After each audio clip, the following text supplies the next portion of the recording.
नमस्कार, मैं हूं मृत्युंजय कुमार झा और अगले आधे घंटे तक कमोडिटी मार्केट पर सबसे बड़ी कवरेज जारी है। आपके सवालों का सबसे बड़ा मंच तैयार है और आज हमारे साथ चर्चा के लिए 4 खास मेहमान हैं। हमारे साथ हैं बीबी मेहता, SCA के ED हैं, मनोज जाजू हैं, ग्वार एक्सपर्ट हैं, राजस्थान से जुड़ रहे हैं, भाविक पटेल हैं ट्रेड बुल्स के, और साथ ही हमारे साथ सुनंद सुब्रमण्यम है चॉइस ब्रोकिंग के। आप सभी का बहुत स्वागत है और चर्चा की शुरुआत करेंगे ग्वार के साथ, क्योंकि ग्वार की कीमतों में जबरदस्त गिरावट आ गई है। पिछले 3 दिनों से लगातार अपर सर्किट पर मार्केट था, लेकिन आज भी शुरुआती दौर में अपर सर्किट लगा था, लेकिन उसके बाद बहुत तेज गिरावट आई और फाइनली मार्केट 6% गिरकर बंद हुआ है। तो आखिर ग्वार में ये हो क्या रहा है, क्यों इतनी बड़ी तेजी आई और आज इतनी बड़ी उठापटक क्यों देखने को मिली, इसी पर हम पहले बात करेंगे। और मेरा सबसे पहला सवाल मनोज जी आपसे होगा, आप बताएं कि ग्वार में ये हो क्या रहा है।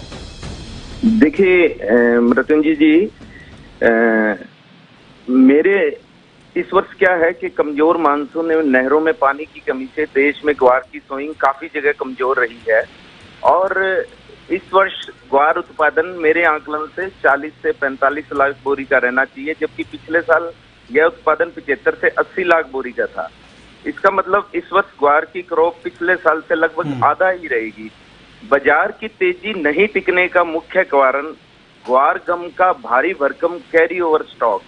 इस स्टॉक की कैलकुलेशन कर पाना काफी मुश्किल कार्य है। कुछ स्टॉक कम हुआ है पर जोड़ने पर उतना ही स्टॉक फिर निकल आता है। फिर भी मेरे हिसाब से इस समय देश में करीब 2 लाख टन ग्वार गम एवं 60 लाख बोरी ग्वार है। ग्वार गम को अगर ग्वार में जोड़ दिया जाए तो लगभग ये 1 करोड़ 25 लाख बोरी का स्टॉक बैठता है। और नई फसल इसके अलावा है। ग्वार गम में एक्सपोर्ट डिमांड पिछले 4-5 वर्षों से एवरेज चल रही है, जो कि 90 से 95 लाख बोरी सालाना घरेलू डिमांड सहित दर्शा रही है। डिमांड बहुत अच्छी डिमांड पिछले कई वर्षों से नहीं है। फसल उत्पादन अनुमानित इस वर्ष का कैरी ओवर स्टॉक एवं डिमांड, इन तीनों चीजों पर गौर करें तो डिमांड से ज्यादा ग्वार गम की पर्याप्त उपलब्धता है, परंतु फसल कमजोर होने से किसान, व्यापारी, स्टॉकिस्ट ज्यादा नीचे भाव जाने पर माल की बिक्री नहीं करेंगे। निष्कर्ष की बात करें तो हमारे ख्याल से जब तक एक्सपोर्ट डिमांड में अच्छी बढ़ोतरी लंबे समय तक टिके तो ही अच्छी तेजी बन सकती है, अन्यथा बाजार एक दायरे में ही ट्रेड करता रहेगा, क्योंकि फसल कमजोर होने की तेजी ऑलरेडी आ चुकी है। और रही बात अब चूरी कोरमा की, तो चूरी कोरमा अब ग्वार के भावों को और सपोर्ट नहीं कर पाएगा, क्योंकि कोरमा ऑलरेडी 5300 रुपए क्विंटल और चूरी 3600 रुपए क्विंटल भाव बन चुका है। यह भाव ऑल टाइम हाई है। कहने का मतलब अगर ग्वार ल्यूज डेयरी 50 से 52 की रेंज में एवं गम 80 के 85 के भावों में मिले तो ही स्टॉक सेफ साइड है।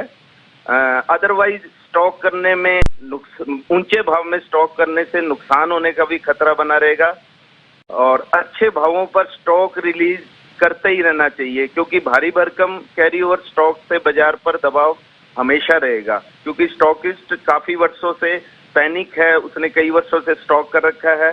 भाव बढ़ते ही स्टॉकिस्ट की बिकवाली लगातार बाजार में रहेगी। फिर उस माल को खरीदने के लिए ओरिजिनल एक्सपोर्ट डिमांड वॉल्यूम के साथ चाहिए, जो कि नजर नहीं आ रही। तो ग्वार की अच्छी तेजी बनने के लिए ग्वार गम स्टॉक की निकासी होना बहुत जरूरी है। बिना स्टॉक कम हुए तस्वीर का एक पक्ष है जो बात आप कह रहे हैं, ये एक पहलू है। दूसरा पहलू ये है, कुछ लोग ये कह रहे हैं कि चूंकि बारिश नहीं हुई, बहुत कम हुई इस बार राजस्थान में, जो कि सबसे बड़ा उत्पादक राज्य है और खास करके पश्चिमी राजस्थान में, तो वहां पर एक तो कह रहे हैं खेती बहुत चौपट हो गई है, खेती बिल्कुल नहीं है। और दूसरी बात ये कही जा रही है कि अब धीरे धीरे, मतलब मैं आपसे पूछ रहा हूं कि बात चर्चा ये भी हो रही है कि लोग ये कह रहे हैं कि अब डिमांड निकल सकती है फॉरेन से, और इन 2 वजहों से यहाँ पर बहुत ज्यादा तेजी आ गई है और इसी वजह से स्पॉट में अभी लोग जिनके पास स्टॉक है वो बेच नहीं रहे हैं। इसमें कितना दम है? हाँ नहीं, आपका सवाल और आप बिल्कुल अच्छे से कह रहे हैं ये बात स्टडी के साथ। देखो इस साल गंगानगर जिले की मैं बात करूं, मैं गंगानगर से हूं, श्री गंगानगर। पिछले 10 वर्षों में ग्वार का सबसे बड़ा प्रोडक्ट एरिया श्री गंगानगर जिला था। और इसी ने हर साल ग्वार की समीकरण को बदला। लोगों ने यहाँ की क्रॉप को सही असेस नहीं किया। मेरी आपसे 10-15 रोज पहले कुछ टेलीफोनिक बात हुई थी, तो मैंने आपको कहा था कि इस साल फसल बहुत दिक्कत में, सोइंग कम है, तो इसमें उछाला आएगा और बाजार बढ़ भी चुका है। तो क्रॉप मेरे गंगानगर जिले में तो 50% सोइंग हुई है और रिजल्ट और कमजोर है। मुझे लगता है 1/3 क्रॉप है गंगानगर में, बट सभी जगह को देखते हुए कुछ डिस्ट्रिक्ट जैसे चूरू है, नागौर है, शेखावाटी है, ये 3-4 डिस्ट्रिक्ट एज इट इज है। टोटल क्रॉप को जोड़ें, अगर जोड़ लगाते हैं तो 40-45 लाख बोरी का जोड़ आ रहा है, इसमें कोई शक नहीं है।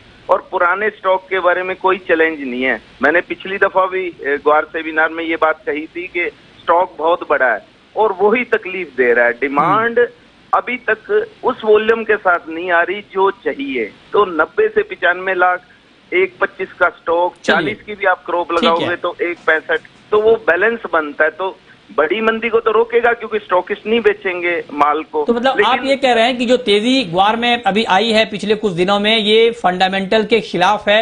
इतनी तेजी फंडामेंटल के आधार पर आनी नहीं चाहिए थी, आपका ये तर्क है। लेकिन सुनंद, आपका तर्क क्या है? और मैं आपसे ट्रेडिंग के पॉइंट ऑफ व्यू से पूछ रहा हूं, क्योंकि देखिए जो बड़े प्लेयर हैं ग्वार के, या जो जिनका की स्पॉट में ट्रेड है, जो ग्वार से जुड़े हुए, उनको तो जानकारी मिल जाती है। इसमें फंसते हैं बेचारे छोटे ट्रेडर जो सिर्फ ट्रेड करने के लिए फ्यूचर मार्केट में आते हैं, एक्सचेंज पर आते हैं। तो आप जरा बताएं कि उन लोगों के लिए